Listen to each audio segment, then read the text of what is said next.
Good evening students. मैं रामपाल मीणा, इतिहास, LBS government college Kotputli.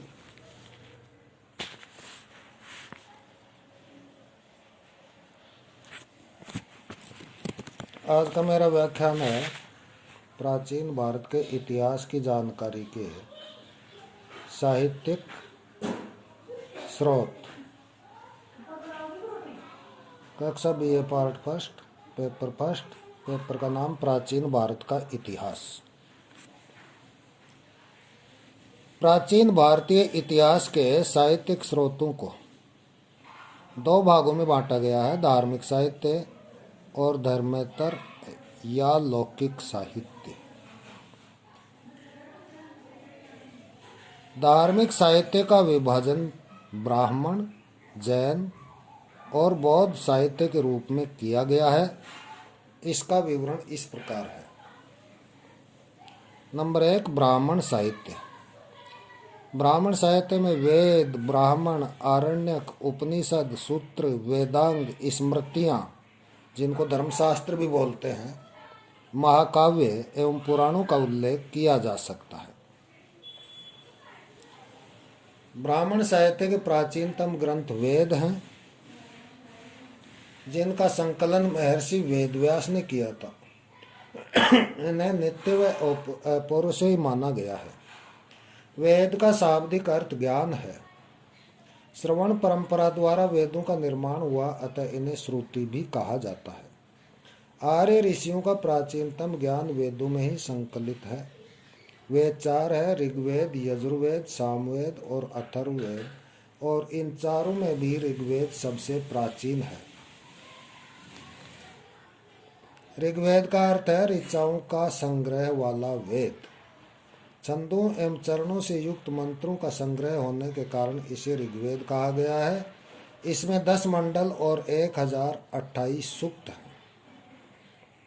इससे हमें आर्यों के प्रारंभिक भौगोलिक परिवेश, उनके आपसी संघर्षों, अनार्यों के साथ संघर्षों, राजनीतिक संस्थाओं, वर्ण व्यवस्था और लौकिक सुखों से प्रेरित धार्मिक विश्वासों की जानकारी मिलती है। ऋग्वैदिक काल में भरतवर्ष के राजा सुदास ने रावी तट पर 10 राजाओं को पराजित किया था। भारत और पुरुजन इस काल में आर्यों के प्रसिद्ध जन थे। दूसरा वेद सामवेद है, जिसमें 75 मंत्रों को छोड़कर शेष सभी मंत्र ऋग्वेद से ही लिए गए हैं। इसमें यज्ञों के अवसरों पर गाए जाने वाले मंत्रों का संग्रह है। यजुर्वेद में यज्ञों के नियमों और विधि विधानों का उल्लेख है तथा यह गद्य और गद्य पद्य मिश्रित है।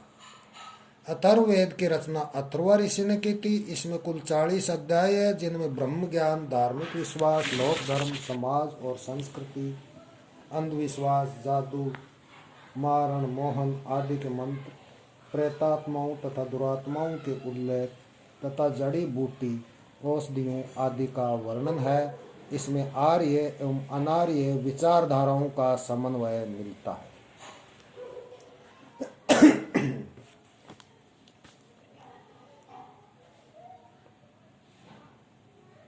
वेदों के बाद जो महत्वपूर्ण ग्रंथ है वो है ब्राह्मण, आरण्यक और उपनिषद।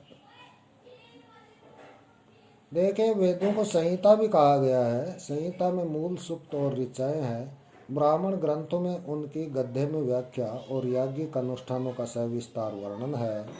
प्रत्येक वेद के अपने अपने ब्राह्मण हैं, जैसे ऋग्वेद के ऐत्रेय एवं कौशिकी, सामवेद के पंचविंश या तांड्य तथा जैमिनीय, शुक्ल यजुर्वेद का शतपथ और कृष्ण यजुर्वेद का तैत्तिरीय और अथर्ववेद का गोपद ब्राह्मण है। ब्रह्म अर्थात यज्ञ से संबंधित होने के कारण ये ब्राह्मण ग्रंथ कहलाते हैं। आरण्य ग्रंथों में सबसे पहले स्वतंत्र रूप से दार्शनिक प्रश्नों पर विचार किया गया है। अरण्य या वन में पढ़े जाने के कारण ये आरण्य कहलाए। ये यज्ञवाद के स्थान पर ज्ञान मार्गी विचारधारा को महत्व देते हैं। प्रमुख आरण्य ग्रंथ 2 हैं: ऐत्रेय एवं तैत्तिरीय। उपनिषदों में उस ज्ञान मार्गी विचारधारा का विकास हुआ जिसका प्रारंभ ब्राह्मण ग्रंथों में हुआ। इसे रहस्य विद्या या गुरु के समीप बैठकर, हाँ, इसे रहस्य विद्या भी कहा जाता है, जिसका ज्ञान गुरु के समय बैठकर प्राप्त किया जाता है। इसमें बहुदेववाद के स्थान पर ब्रह्म की प्रतिष्ठा की गई है, अतः उपनिषदों को ब्रह्म विद्या भी कहा जाता है। वैदिक साहित्य का अंतिम भाग होने के कारण इन्हें वेदांत कहा जाता है। प्रमुख उपनिषदों में ईश, केन, कठ, प्रश्न, मुंडक, मांडुक्य, ऐत्रेय, तैत्तिरीय, श्वेताश्वतर, छांदोग्य, बृहदारण्यक और कौशिक की उपनिषदें उल्लेखनीय हैं। ब्राह्मण साहित्य का अगला विभाजन है वेदांग। वैदिक ग्रंथों या वेदों को समझने के लिए वेदांग साहित्य की रचना की गई। इनकी संख्या 6 है। नंबर 1, शिक्षा। इसका अर्थ है वैदिक स्वरों को विशुद्ध रूप में उच्चारण करने का शास्त्र। कल्प यानी विधि विधान, अर्थात ऐसे सूत्र जिनमें विधि नियम का प्रतिपादन किया गया है, वे कल्प सूत्र कहलाते हैं। इनके 3 भाग है। स्रोत सूत्र जो यज्ञ संबंधी विधि विधानों का उल्लेख करते हैं, ग्रह सूत्र जो मनुष्य के समस्त लौकिक और पारलौकिक कर्तव्यों को उल्लेख करते हैं, एवं धर्म सूत्र ये मनुष्य के विभिन्न धार्मिक, सामाजिक एवं राजनीतिक अधिकारों एवं कर्तव्यों का वर्णन करते हैं। नंबर 3, व्याकरण। इसका अर्थ होता है शुद्ध बोलने व लिखने का शास्त्र। नंबर 4, निरुक्त। इसका अर्थ है शब्दों की उत्पत्ति एवं निर्माण का शास्त्र। छंद ये पद्य रचना से संबंधित शास्त्र हैं।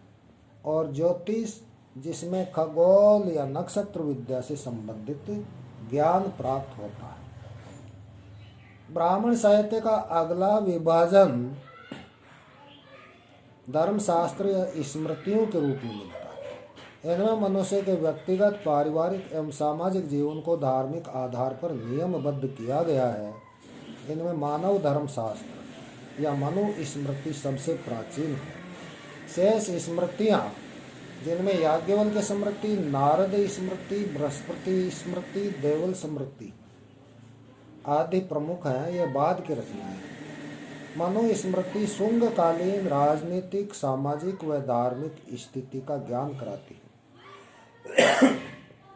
तो नारद स्मृति गुप्त युग के विषय में महत्वपूर्ण सूचनाएं प्रदान करती है। नेक्स्ट है महाकाव्य। रामायण एवं महाभारत हमारे 2 प्राचीन महाकाव्य हैं, जिनके रचना क्रमशः वाल्मीकि व वेदव्यास ने की थी। इनसे प्राचीन सूर्यवंशी राजाओं में भगवान राम व उनके पूर्वजों का उल्लेख आता है, तथा चंद्रवंशी जिनमें कुरु एवं यदुवंश के राजाओं का उल्लेख आता है, उनके राजनीतिक इतिहास का तो ज्ञान प्राप्त होता ही है, साथ ही उस समय की सामाजिक व धार्मिक इतिहास की जानकारी भी मिलती है। प्रसंगवश इनमें विदेशी जातियों शक, यवन, पारसी, हूण आदि का भी उल्लेख हुआ है। इससे यह निष्कर्ष निकलता है कि महाभारत काल तक ये विदेशी जातियां जो है भारत में आने लग गई थी। ब्राह्मण साहित्य का अगला विभाजन पुराणों में किया गया है, जिनकी संख्या 18 है। मूलतः यह महाकाव्यों के ही समकालीन है, लेकिन ये गुप्त काल तक की ऐतिहासिक जानकारी प्रदान करते हैं। इनमें 5 विषय हैं: सर्ग, प्रतिसर्ग, वंश, मनवंतर एवं वंशानुचरित।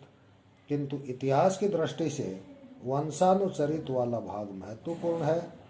मौर्य वंश के लिए विष्णु पुराण, आंध्र या सातवाहन वंश के लिए मत्स्य पुराण तथा गुप्त वंश के लिए वायु पुराण से महत्वपूर्ण सूचनाएं प्राप्त होती हैं। तो आज के साहित्यिक स्रोतों में बस मैं आपको इतना ही विवरण प्रस्तुत कर रहा हूँ। आज ब्राह्मण साहित्य की विवेचना की गई है। आगे बौद्ध ग्रंथ और जैन ग्रंथ या बौद्ध और साहित्यिक ग्रंथों के बारे में अगले व्याख्यान में चर्चा की जाएगी।